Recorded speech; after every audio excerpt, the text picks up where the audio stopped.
महाराष्ट्र में एक मुद्दा चुनाव चिन्ह का भी है।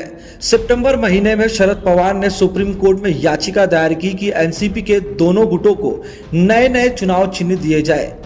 इसके पीछे तर्क है कि एक पार्टी के एक गुट को पुराना चुनाव चिन्ह देने से ज्यादा फायदा पहुंचता है, लेवल प्लेइंग फील्ड की भावना को ठेस पहुंचती है।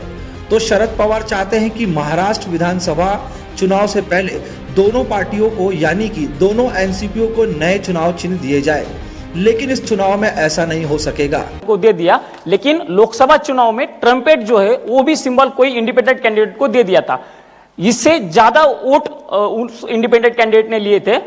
शरद पवार के एनसीपी का ऐसा कहना है कि ये सिंबल जो है वो फ्रीज करना चाहिए। महाराष्ट्र के स्टेट इलेक्शन कमीशन ने स्थानिक स्वराज्य संस्था के जो चुनाव है उसमें वो फ्रीज किया है, लेकिन केंद्रीय चुनाव ने अभी तक उसके ऊपर कोई डिसीजन नहीं लिया।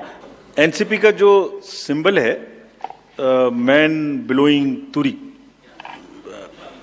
सो उसमें हमारे पास में दो रिक्वेस्ट आई थी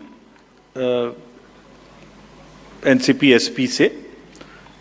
एक तो ये आई थी कि उनको जब हमने रिकॉग्नाइज कर लिया है जे स्टेट पार्टी तो उन्हें हम कंट्रीब्यूशंस रिसीव करने की भी स्वीकृति दें, और दूसरी रिक्वेस्ट आई थी कि उनको जो उनका सिंबल है वो प्रोमिनेंट नहीं है, वो जब वोटिंग मशीन के बैलेट यूनिट के अंदर में छोटा दिखाई देता है तो उसका रेशियो ऐसे चेंज कर दीजिए कि वो स्पष्ट से मैन ब्लोइंग तुरी दिखाई देने लगे। और दूसरी रिक्वेस्ट एक और भी साथ में थी कि उस जैसा एक कोई ट्रम्पेट है उसको हटा दीजिए। तीन रिक्वेस्ट थी। सो पहली रिक्वेस्ट हमने उनकी मान ली।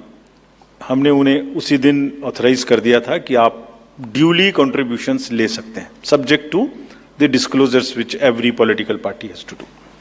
सेकेंडली, हमने उनको लिखित में ये भी छूट दी थी कि आप खुद हमें बताइए कि आप अपने सिंबल को मैन ब्लोइंग तुरी को किस तरीके से बैलेट यूनिट में दिखाना चाहेंगे।